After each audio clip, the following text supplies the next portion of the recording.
عمران بھائی میرا کوشچن ہے محمد صلی اللہ علیہ وسلم کی محبت کے نام پر عید میلاد النبی جو آج کل بنا رہے ہیں حیدرآباد میں بڑے شور سے، یہ شریعت اسلام سے کہاں تک جائز ہے؟ بھائی نے سوال کیا ہے کہ عید میلاد النبی جو حیدرآباد شہر میں بڑے شور سے منایا جا رہا ہے یہ شریعتاً کہاں تک جائز ہے؟ بیسیکلی ہم لوگ اس قسم کے سوالات کو ایوائڈ کرنے کی کوشش کرتے ہیں، لیکن سنن ابو داؤد کی ایک حدیث ہے، نبی صلی اللہ علیہ وسلم نے فرمایا اللہ، اس کے رسول، اس کے ملائکہ اور تمام مخلوق کی اس شخص پر لعنت ہو جسے دین کا صحیح علم ہو اور وہ دوسروں کو نہ بتائے۔ تو اس حدیث کی وجہ سے میں اس کا جواب دینا چاہوں گا۔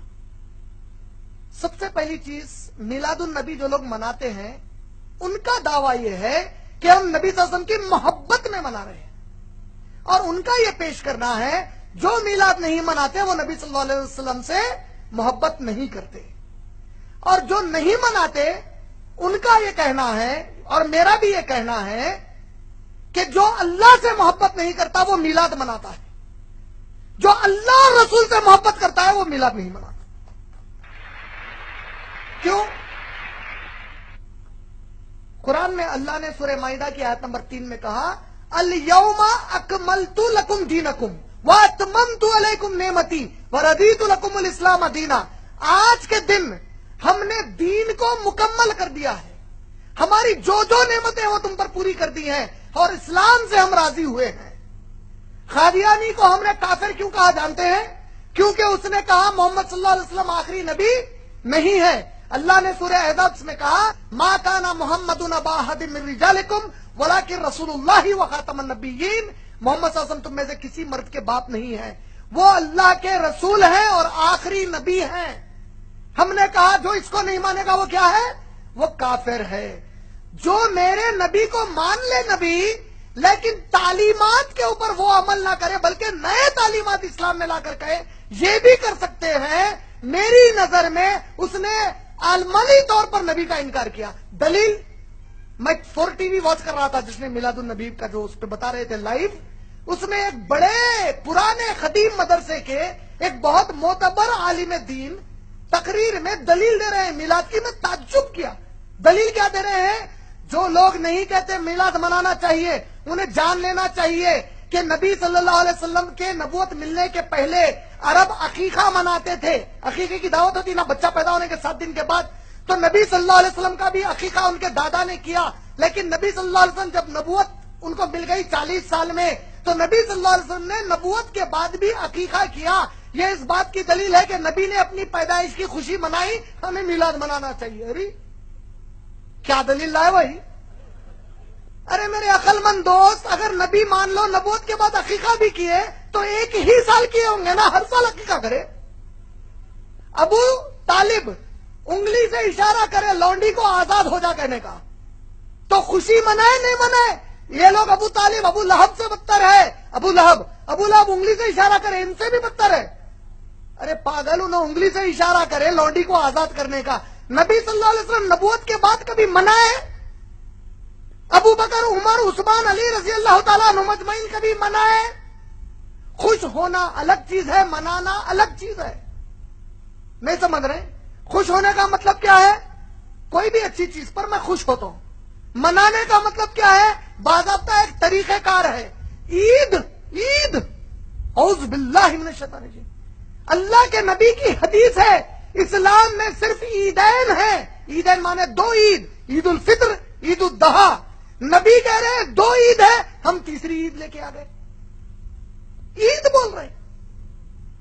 پھر نظامیہ نے فتویٰ دیا نوجوانوں کو چاہیے کہ تم لوگ شور شرابہ نہ کریں، گاڑیوں پر گانے بجانے نہ کریں، بڑا فتویٰ۔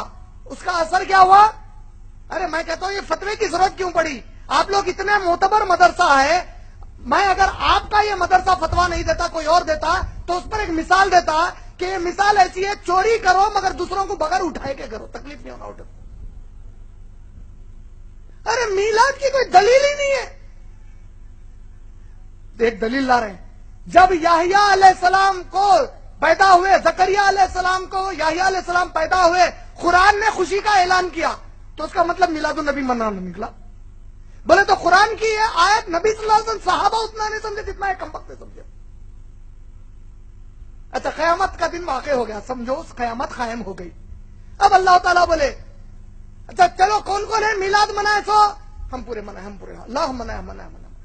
تب یہ جو ہاتھ اٹھائیں گے نا منائے منائے منائے منائے بلکہ اس میں ابو بکر صدیق کا ہاتھ نہیں اٹھیں گا، عمر رضی اللہ تعالیٰ عنہ کا نہیں اٹھیں گا، عثمان رضی اللہ تعالیٰ عنہ کا نہیں اٹھیں گا، عائشہ رضی اللہ تعالیٰ عنہ کا نہیں اٹھیں گا، خدیجہ رضی اللہ تعالیٰ عنہ کا نہیں اٹھیں گا، کوئی صحابی کا نہیں اٹھیں گا، پورے 1400 سال بعد والوں کا اٹھیں گا. اللہ تعالیٰ بولیں گے ارے تم لوگ کیوں منائے؟ اللہ ہمارے نبی سے محبت تھی، عاشق رسول تھے، منائے. اچھا ایسا، اچھا ابو بکر تم کیوں نہیں منائے؟ کیا ہے کہ اللہ معاف کر دو بولیں گے. کیا کر رہے تم لوگ؟ اللہ پلٹ کے بولے گا کمبختوں میرے نبی کے صحابہ تو نہیں کیا، وہ تم کیوں کیے؟ کعبے کا ماڈل بنا رہے، مدینے کا مسجد نبوی کا ماڈل بنا رہے. اعوذ باللہ من الشیطان الرجیم، لعنت ہے اللہ کی ان کے اوپر. یہ میلاد کہاں سے لائے نکال کر؟ خوشی، ارے اللہ کی قسم ہے کوئی مسلمان ایمان والا ہو ہی نہیں سکتا جو میرے نبی کی آمد پر خوش نہ ہو. ہم تو بہت خوش ہیں، بے حد خوش ہیں کہ ہمیں نبی ملے، وہ بھی اتنے پیارے نبی ملے. لیکن ہم اس سے زیادہ خوش ہیں ماشاءاللہ کہ ہمیں اللہ نے توفیق دی. وہ خوشی ہم نہیں منائیں گے جس خوشی کو میرے نبی اور صحابہ نے نہیں منایا. منہ پہ داڑھی نہیں ہے، سود کا کاروبار کرے گا، میلاد منا کے بولے گا میں عاشق رسول ہوں. ارے کمبخت اماں کا عاشق نہیں ہوا، نبی کا عاشق کیسا ہوتا ہے؟ استغفر اللہ العظیم. ہم مدینے کے کتے، حقیقت میں کتے، مدینے میں کتوں کی کوئی جگہ نہیں ہے. کیا؟ ارے اللہ کے نبی ایک اعلیٰ اخلاق والے ذات مبارک ہے. تم لوگ کیسا پیش کر رہے ہیں نبی صلی اللہ علیہ وسلم کو؟ روڈوں پر نعرہ تکبیر اللہ اکبر، غیر مسلمان پریشان ہے، کیا ہو رہا ہے؟ یہ ہمارے نبی کا پیغام ہے؟ ایسا ہمارے نبی نے کیا؟ کیا کہتے ہیں نبی صلی اللہ علیہ وسلم؟ جس کے عمل سے اس کا پڑوسی تکلیف میں ہے وہ ہم میں سے نہیں ہے. تم شہر کو تکلیف دے رہے پورے. کتنا پیسہ برباد کر رہے ہیں، کتنا پیسہ برباد کر رہے ہیں. اتنے پیسوں میں میرے کئی نوجوان مسلمان بھائی اور بہنیں آئی اے ایس اور آئی پی ایس کا ایگزام لکھ سکتے. اگر تم اس قوم کو پڑھا لکھا کر آئی A S I P S بناتے، بڑے بڑے اسلام مسلم کالجز میں جو لاکھوں کا ڈونیشن ہے اس پیسے سے نبی کی محبت میں وہ ڈونیشن دیتے، آج کئی مسلمان ڈاکٹرز اور ایجوکیٹڈ بن جاتے. یہ محبت کا تقاضا تھا. روڈ پر آواری گردی کرنا یہ محبت کا تقاضا ہے. حذیفہ رضی اللہ تعالیٰ عنہ ایک نبی صلی اللہ علیہ وسلم کے صحابی تھے. ان کے بھتیجے حذیفہ رضی اللہ تعالیٰ عنہ سے کہتے ہیں کہ اے چچا جان، کیا آپ میرے نبی کے ساتھ کافی دیر گزارے ہیں، کافی وقت گزارے ہیں؟ کہا کہ ہاں ہم کافی وقت گزارے ہیں. آپ نے کہا کیا آپ نبی صلی اللہ علیہ وسلم کو کھاتے پیتے دیکھا ہے؟ بولے ہاں نبی صلی اللہ علیہ وسلم کھاتے اور پیتے تھے. کیا گھڑ سواری کرتے تھے؟ کہا بڑے زبردست گھڑ سوار تھے. کہا کہ آپ جنگ میں، میدان جنگ میں لڑتے تھے؟ بولے بڑے بہادر تھے، زبردست لڑتے تھے. کہا کہ نبی زمین پر چلتے تھے؟ کہا کہ ہاں نبی صلی اللہ علیہ وسلم زمین پر چلتے تھے. بھتیجے کیسے سوال کر رہا ہے؟ بھتیجے نے کہا ہے چچا جان، اگر میں اس زمانے میں ہوتا تو میرے نبی کو اپنے کاندھوں پر لے کر پھرتا اور زمین پر چلنے پھرنے نہیں دیتا. صحابی نے جواب دیا اور کہا بھتیجے بڑا اچھا جذبہ ہے لیکن اس کی کوئی قدر نہیں ہے. اللہ کی قسم نبی کو کاندھے پر لے کر پھرنا یہ اگر ایمان کا تقاضا اور نبی کی محبت کا تقاضا تھا تو سب سے پہلے ہم صحابہ یہ کر کے دکھاتے. بعد میں آ کر بڑی باتیں مت کرو. 5 وقت کی کبھی نماز نہیں پڑھتا، جمعے کی نماز نہیں پڑھتا، طہارت برابر نہیں لیتا، سود کا کاروبار کرتا، نبی کے لیے جشن عید میلاد النبی مناتا. نعوذ باللہ من ذالک. میں کوئی کسی کے خلاف یا کسی کے فیور میں نہیں بول رہا ہوں. آپ نے پوچھا شریعت میں میلاد النبی کی کوئی گنجائش نہیں ہے سوائے ایسے ڈھکوسلے دلیلوں کے. میرے بارے میں ہو سکتا ہے کئیوں کو چھڑکے لگے اور ایسے لگ رہے ہیں جو مجھے نہیں مانتے یا تعلیم کو نہیں مانتے لگ رہے ہیں. مجھے پرواہ نہیں ہے، اللہ کی قسم ہے اللہ میرے لیے کافی ہے ماشاءاللہ. لیکن حق یہی ہے. یہ میرے کئی معصوم سمجھ نہیں پا رہے ہیں کیا ہو رہا ہے. حق یہی ہے کہ میلاد النبی کی اسلام کی شریعت میں کوئی گنجائش نہیں ہے. امید آپ کا جواب بھائی مکمل.